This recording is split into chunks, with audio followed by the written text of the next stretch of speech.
I woke up in a cold, well-lit room. It was square-shaped and painted a dull gray. I was seated in one of two chairs facing a metal table. To my left, I saw a large viewing window. I could see my reflection in the glass. A mirror to allow others to see into the room, but would not let me see out, I thought to myself. There was a single door in the room, on the wall behind the table, that I could see. And that was the most concerning part. It wasn't plain and ordinary like the rest of the room. It was very, very different. It was black in color, a shimmery, purple-tinted black, covered in symbols I didn't recognize. Reliefs of skulls and hands were carved into the door, but they didn't appear human, more animalistic.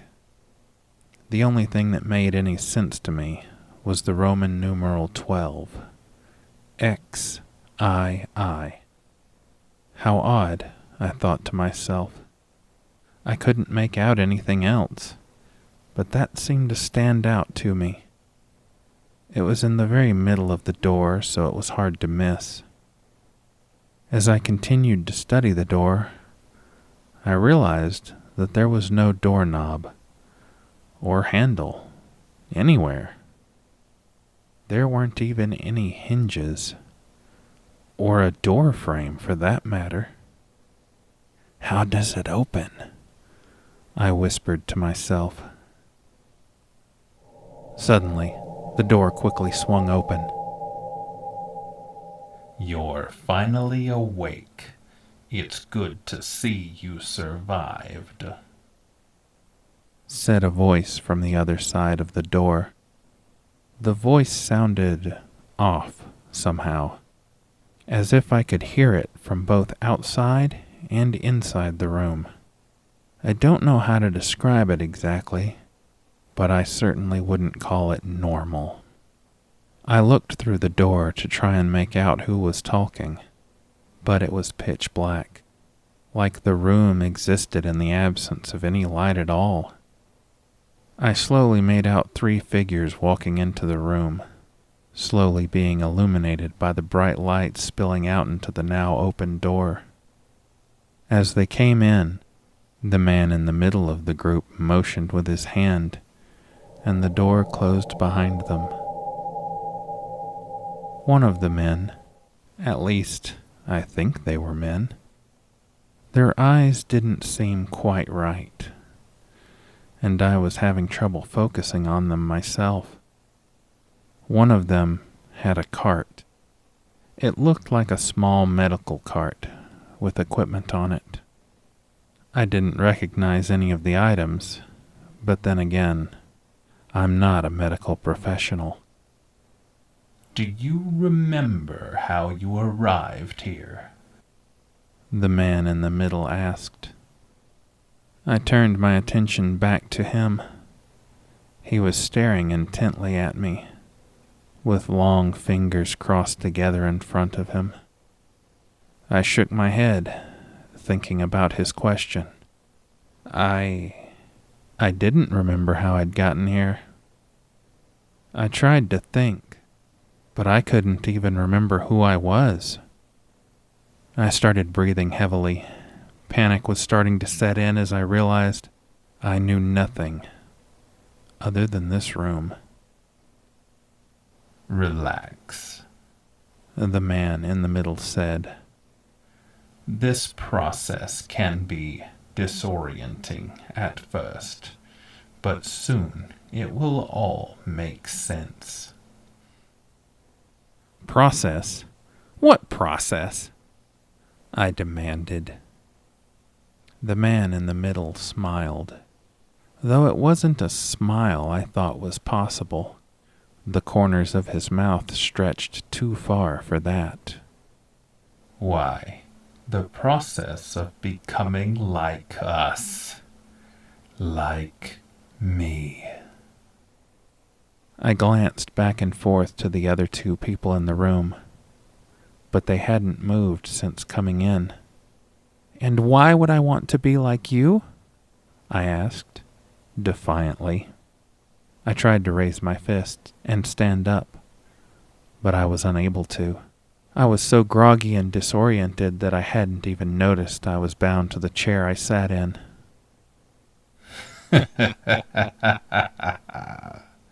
The man in the middle laughed coldly. Why, that's easy. So you can see what I see. But it's more than that. You need to see what I see. It's what they want, after all. See what? Who are they? And for that matter, who the hell are you?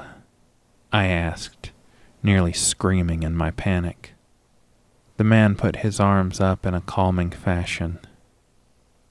You'll see soon enough. They are our new masters. And my name is Dr. Sanders. Does that answer all of your questions? If so, I would like to go ahead and begin. Dr. Sanders replied as he motioned for the man with the cart. The man and the cart started coming around the table on my right. "Wait, what are you doing? Stop!" I cried out, but the man didn't stop. Dr. Sanders smiled. Another unrealistic smile. We're checking on Sliflivornisksi. But unfortunately for you, we can't stop. They wouldn't like that. "Who wouldn't like that?"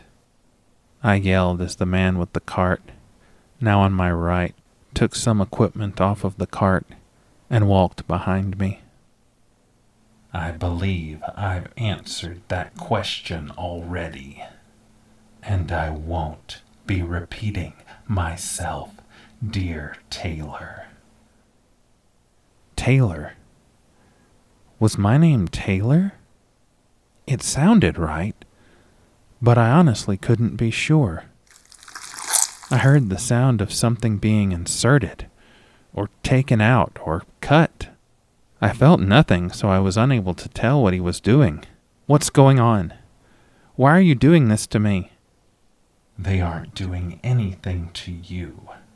As I stated earlier, they are merely checking on Sliflivornisksi to ensure they will survive the joining. Dr. Sanders said, calmly. I heard the instrument being retracted from behind me. I looked to my right to see them put it back on the cart and start moving back to the other side of the table. It looks like your time has come. You and your soon-to-be-joined partner are in good enough health, physically speaking, anyway. Dr. Sanders said as he looked at the other man with the cart. I was trying my best to keep calm. I was full of anger and confusion and fear. I started trying to break out of the chair, but could not budge from the seat. "What is this joining that you keep going on about? And what is behind me?" I asked, not knowing what to even begin to imagine. Oh, the joining is what will make you see what I see. What we see. And while I've told you who is behind you already, perhaps you would like to see before the ceremony. Dr. Sanders was handed something by the other man to his side. All right then, he said as he raised a thin rectangular object in front of me. At first, I didn't see anything, but then a swirling fog appeared on the object, and a mirror was revealed. I couldn't move. I was too terrified once I saw what was behind me. But it wasn't behind me. It was attached to me. This thing, this giant grubworm-looking thing, was sitting its head on top of mine. As the doctor lifted the mirror, I could see that the worm ran the length of my spine. And suddenly, I could feel its moist heat emanating throughout my body. It had its arms and legs wrapped around me. But not just around me. Inside of me.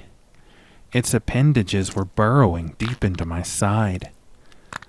I realized as I was looking at this horror, the reason I couldn't move wasn't because I was bound to a chair, but because this thing was bound to me.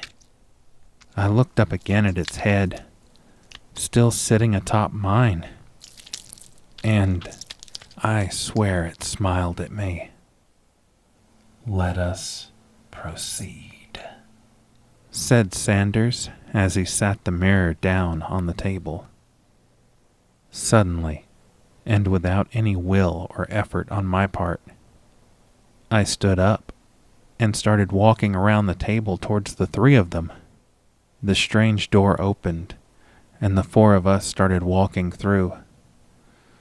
I tried to scream, but I couldn't.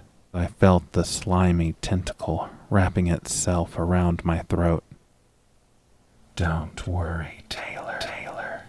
Everything will make sense shortly," Dr. Sanders said as we exited the room.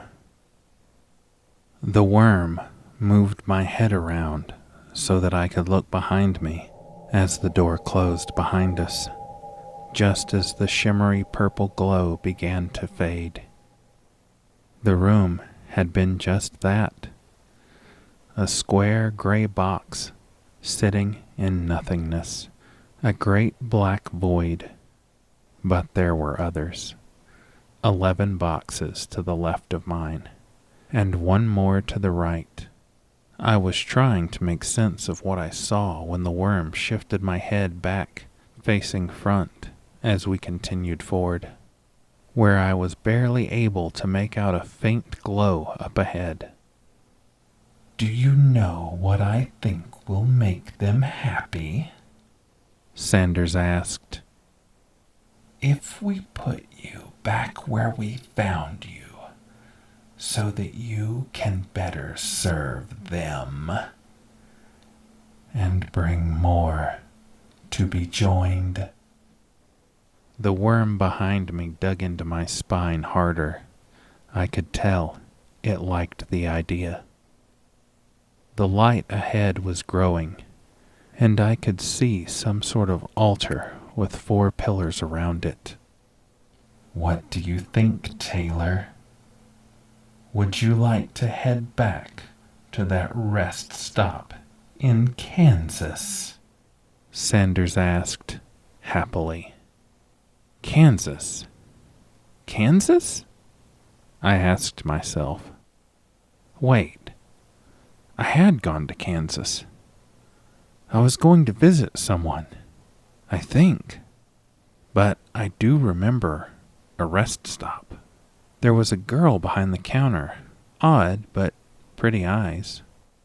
She had asked me if I wanted to go around back and have some fun. I did, but she'd taken me into the forest, and there was a giant hole in the ground, at least 20 meters wide, like a giant tunnel. And then I felt it. I remembered the heat on my back. I'd been led to a hive, or something like that, when the worm had attached itself to me. "Here we are," announced Dr. Sanders. The altar was covered in the same symbols, skulls and hand carvings as the door had been. The worm moved us onto the altar, face down. I couldn't see anything at all.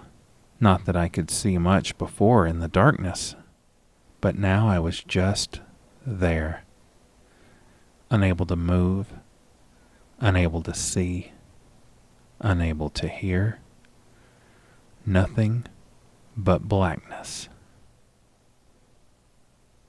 I began to hear a noise, a humming, a droning hum of life I would never be able to properly describe. "We're going to be great together," I heard a voice say as it trailed off into the distance. Sometime later, I sat up from the altar and looked over at Dr. Sanders and the two other men. I could see the men, but I could also see the ghostly silhouette of worms on their backs. I was no longer in total darkness. I could make out the outline of the giant cavern we were in. There was something else with us. There were worms everywhere. Translucent silhouettes of worms, like the one on Dr. Sanders' back. There had to be hundreds of them in the cavern with us. "Now you see it. Now you see what I see. Now you see what they want us to see," Dr. Sanders said, staring directly at me. I did see, and I understood, in a way. Thoughts, images, and ideas began to flood my mind. I understood what I was now seeing was something that was just below the surface of our reality. My old reality. No, our old reality. As though the worms were just barely outside of our plane of existence, and they wanted in. And I wanted them in. "Very well. Let's get you to your new post," Dr. Sanders said, motioning to one of the men at his side, who turned and started walking towards one of the many tunnels leading out of the cavern. I started to follow him. I was in control of my own movements again, and I was eager to get to my post. We walked through branching tunnels for nearly an hour when I finally saw the light of the surface ahead. When the two of us walked out, I recognized it as the tunnel behind the rest stop, the one that I'd been found at. "Do you require any further guidance?" the figure asked. I would have answered him, but I was watching the large, otherworldly winged insects flying through the sky above us. One particularly large insect was sitting atop the rest stop building in front of us. I marveled at it, and I knew that one day that would be me up there. "It's time to get to work," came that voice again, but I knew it was coming from inside me this time. No, I don't think I need anything else. Thank you for your kind guidance," I replied to the other as I started towards the rest stop. It was indeed time to get to work.